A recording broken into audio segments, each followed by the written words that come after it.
Iglesia Cristiana Jericín.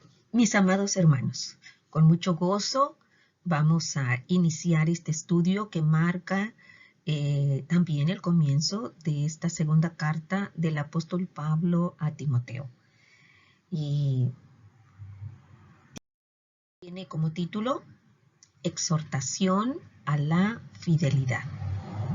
Nuestra base bíblica es iniciar en esta carta el capítulo 1, los versículos del 1 al 7.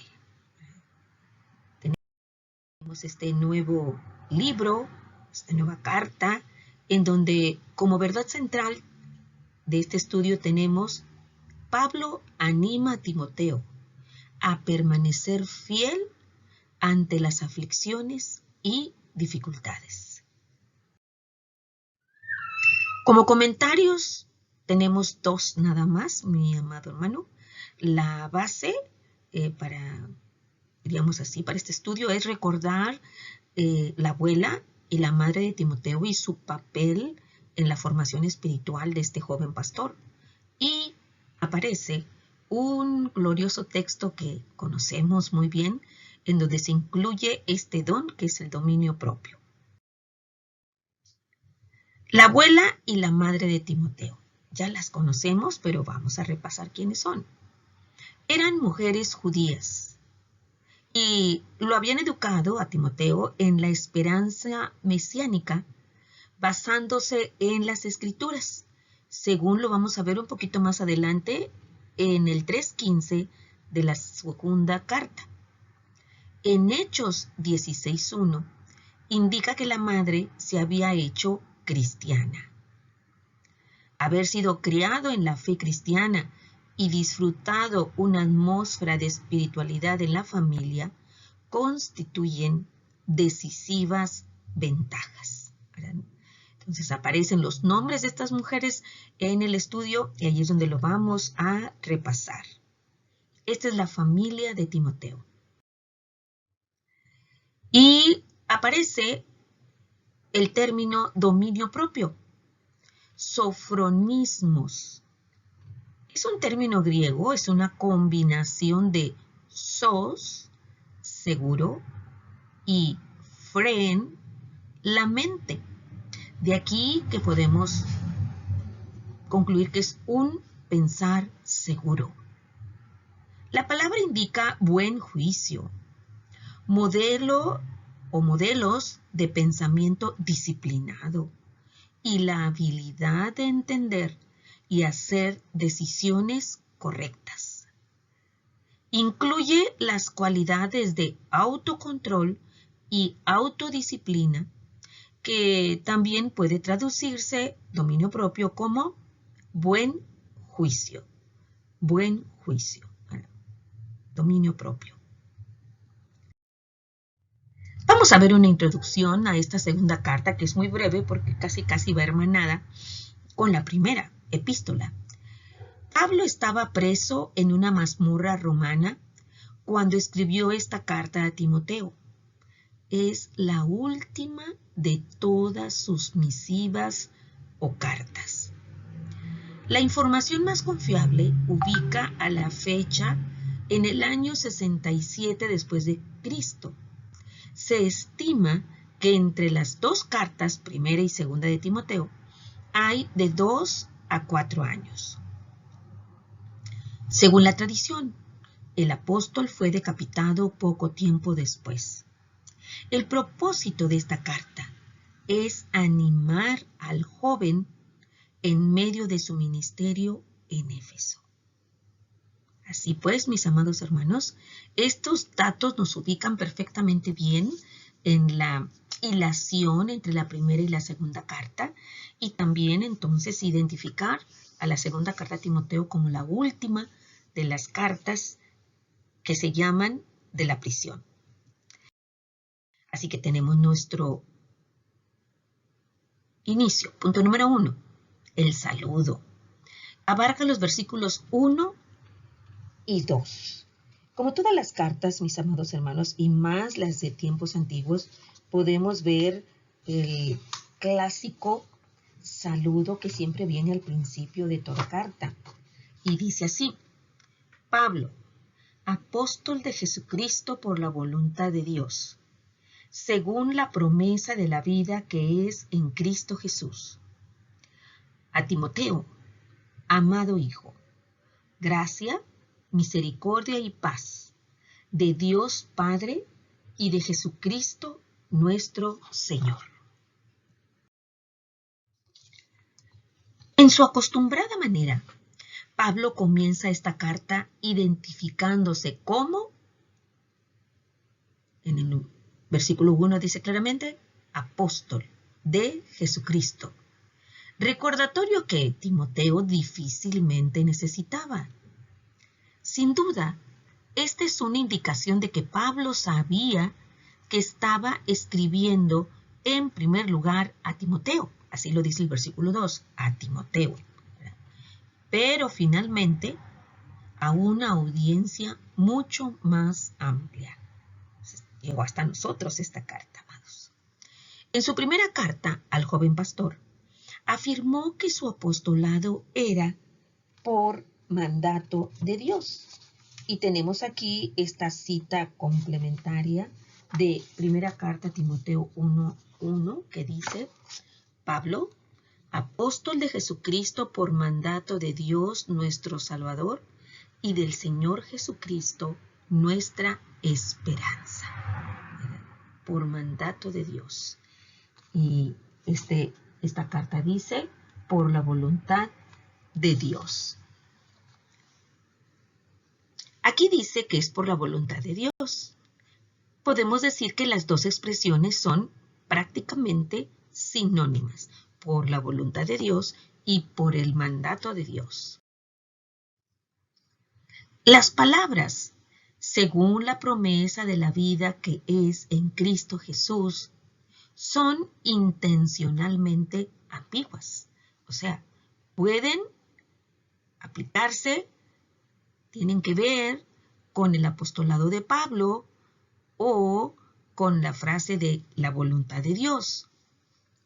Pero se refieren a una promesa de vida que Pablo recibió personalmente o a la promesa que debía compartir con otros. La promesa de la vida en Cristo, el Evangelio, era la razón y medida del apostolado de Pablo. Y ahí lo leemos en Tito, capítulo 1, versículo 2 y 3.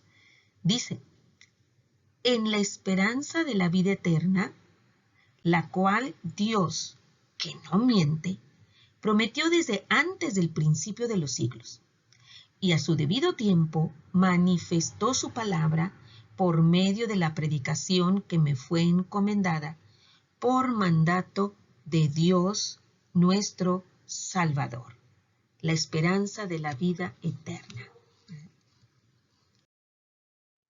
La frase a Timoteo, amado hijo, literalmente el término que vemos allí en griego es mi amado niño.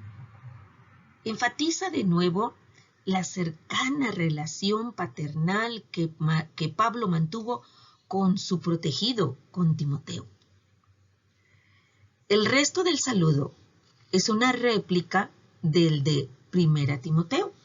Lo leemos, dice, a Timoteo, verdadero hijo en la fe, gracia, misericordia y paz de Dios nuestro Padre y de Cristo Jesús, nuestro Señor. Entonces el resto, podemos decir que estás idéntico en los saludos de ambas cartas, primera y segunda de Timoteo. Ahora bien, una vez que ya se saludó, ahora bien sigue una gratitud por Timoteo, es nuestro punto número 2, y abarca los versículos del 3 al 7. Vamos a irnos versículo por versículo para poder desglosar y poder extraer las enseñanzas que surgen, ¿verdad? Las verdades fundamentales que surgen de la palabra de Dios. Así, bueno, empezamos con el versículo 3. Dice Pablo, escribe Pablo, doy gracias a Dios, al cual sirvo desde mis mayores con limpia conciencia, de que sin cesar me acuerdo de ti en mis oraciones, noche y día. En 1 Timoteo, Pablo expresó gratitud por su propia salvación y ministerio. Y eso lo podemos ver o recordar en 1 Timoteo 1:12.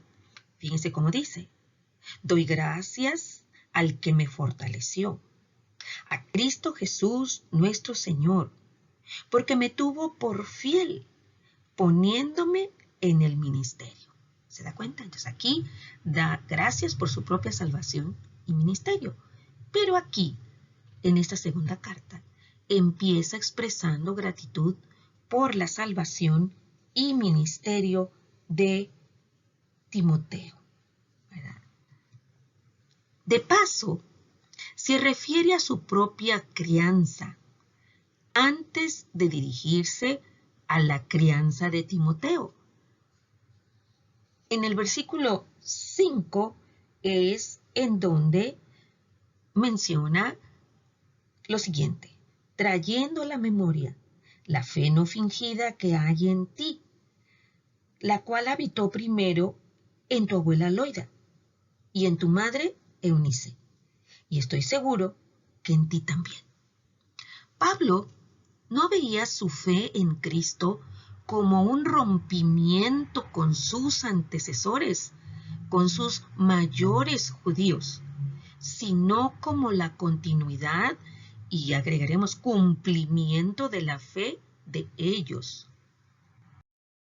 ¿Se acuerdan ustedes que Pablo estudió a los pies de Gamaliel? Dice, al decir que oraba noche y día por Timoteo, el apóstol sigue expresando su gratitud por él. Sentado y encadenado en una prisión romana, era poco lo que Pablo podía hacer además de orar. Y Timoteo, quizá el colaborador más cercano de Pablo, que ministraba a la iglesia que el apóstol conocía mejor, era sin duda el objeto más frecuente de sus oraciones.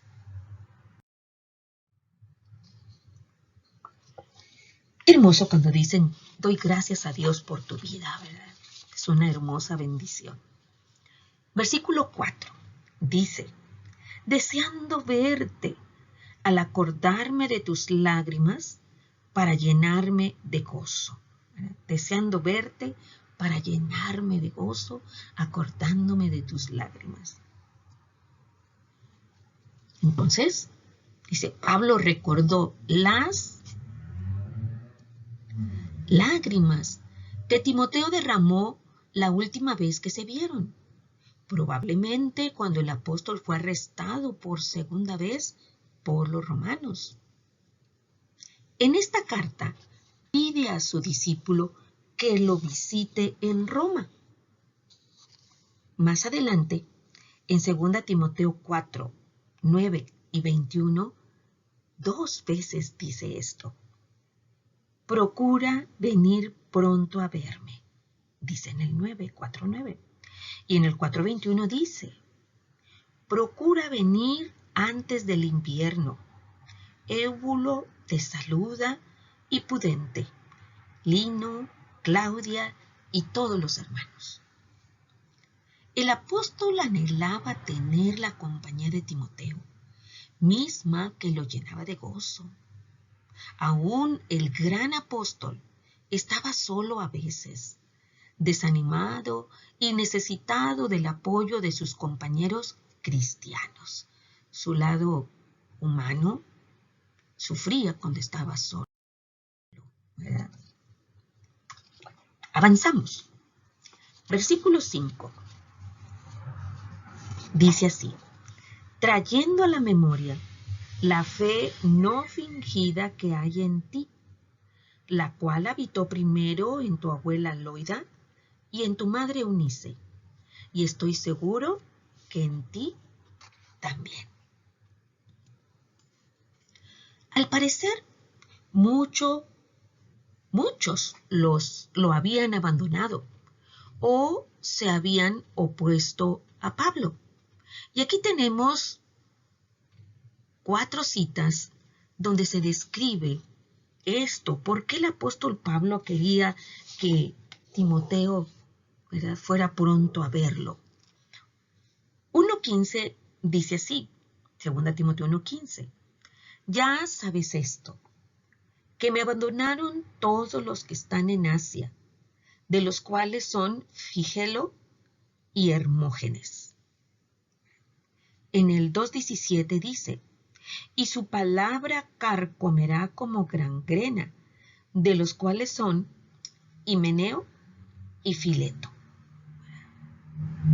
2 citas más, 4:3-4, y de ese mismo capítulo, el 10 y el 11. Porque vendrá tiempo cuando no sufrirán la sana doctrina, sino que teniendo comezón de oír, se amontonarán maestros conforme a sus propias concupiscencias, y apartarán de la verdad el oído, y se volverán a las fábulas. Y como ejemplo de este versículo, de este pasaje 3 y 4, está el 10 y 11. Dice, porque Demas me ha desamparado, amando este mundo, y se ha ido a Tesalónica. Crescente fue a Galacia, y Tito a Dalmacia. Solo Lucas está conmigo. Toma a Marcos y tráele contigo, porque me es útil para el ministerio. Entonces, el apóstol se sentía solo. De manera que en comparación, la fe no fingida, que en griego es anipocritou, es lo que significa sin hipocresía, de Timoteo, la fe no fingida de Timoteo sobresalía grandemente. Pablo atribuyó la fe de Timoteo a la influencia de su abuela, y recordamos su nombre, Loida, y su madre, Eunice, que eran creyentes. Y así lo describe el libro de los Hechos 16:1, el relato de Lucas sobre este viaje. Después llegó a Derbe y a Listra, y aquí había allí cierto discípulo llamado Timoteo, hijo de una mujer judía creyente, pero de padre griego. El padre de Timoteo era gentil, acabamos de leer que era griego, y probablemente incrédulo, por lo que no se le menciona aquí en la carta. Según este versículo, Pablo parece atribuir la conversión de Timoteo a su madre y a su abuela.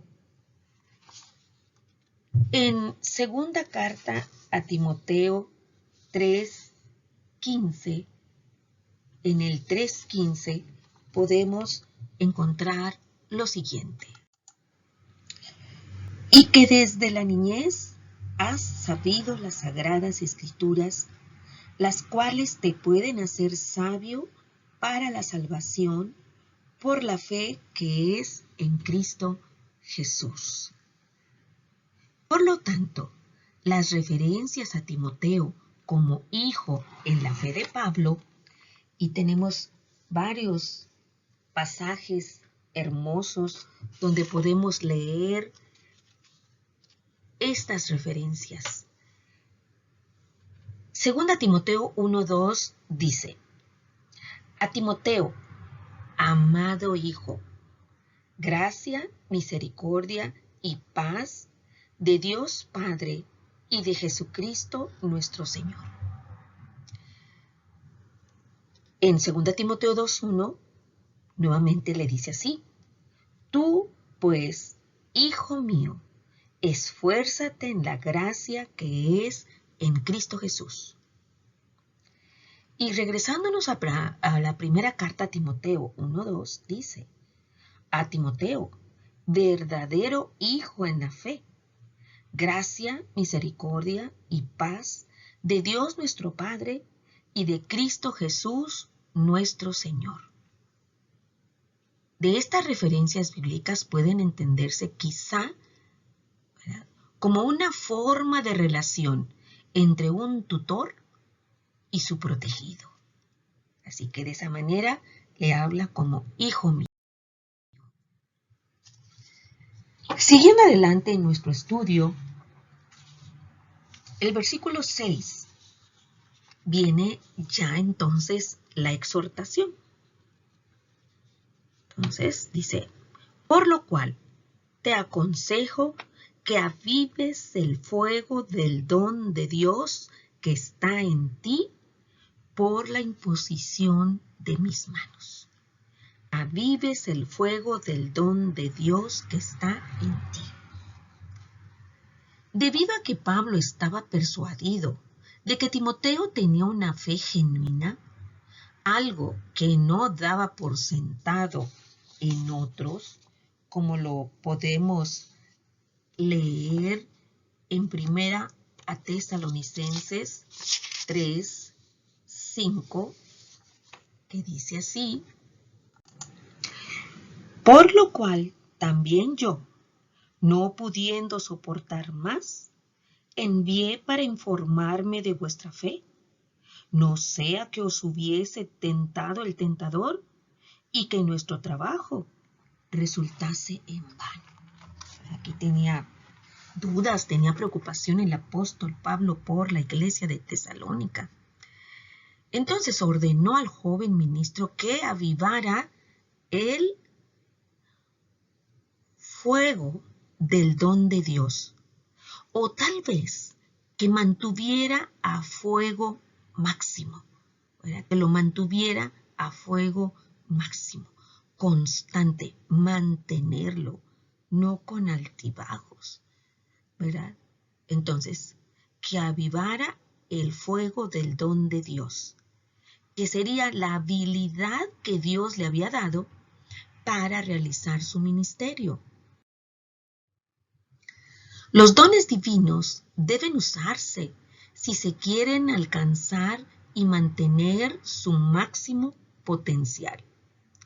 En el caso de Timoteo, Pablo afirma en 1 Timoteo 4:14, así, no descuides el don que hay en ti, que te fue dado mediante profecía con la imposición de las manos del presbiterio. Pablo afirma que su don había venido por un mensaje profético por la imposición de sus manos. El lenguaje que usa es muy impreciso y puede reflejar que en el pensamiento de Pablo no había nada más que una asociación general entre la ordenación de Timoteo, que incluyó tanto un mensaje profético como la imposición de las manos de Pablo y los ancianos, con la conciencia que el joven ministro tenía de sus habilidades. Entonces, que Timoteo hiciera consciente de sus habilidades, que las cultivara, que las potenciara para que diera el máximo.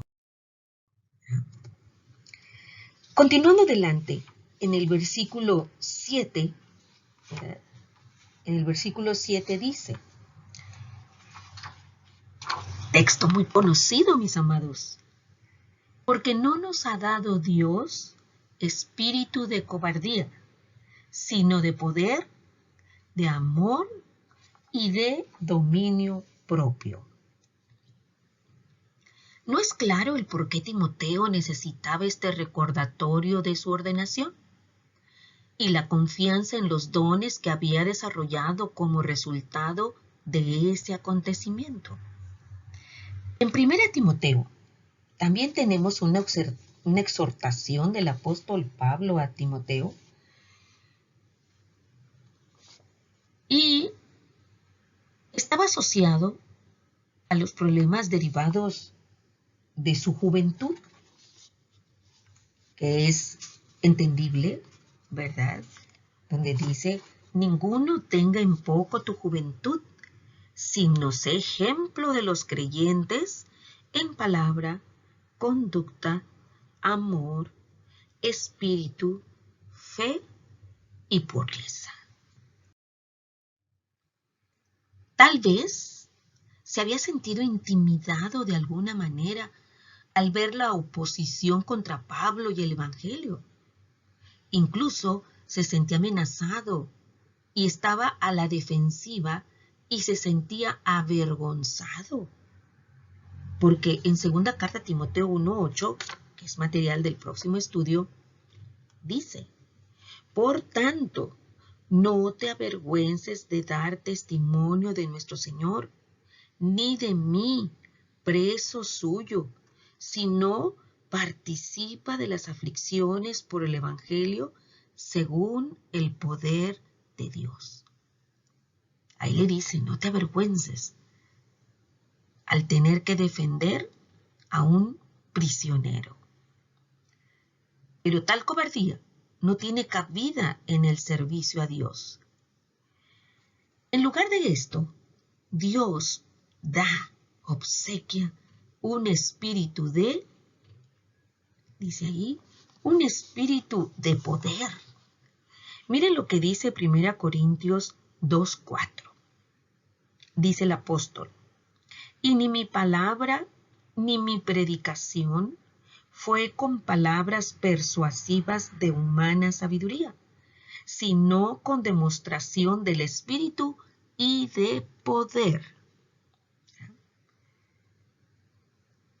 ¿Qué otro matiz se le da a este espíritu después de espíritu de poder? Espíritu de amor.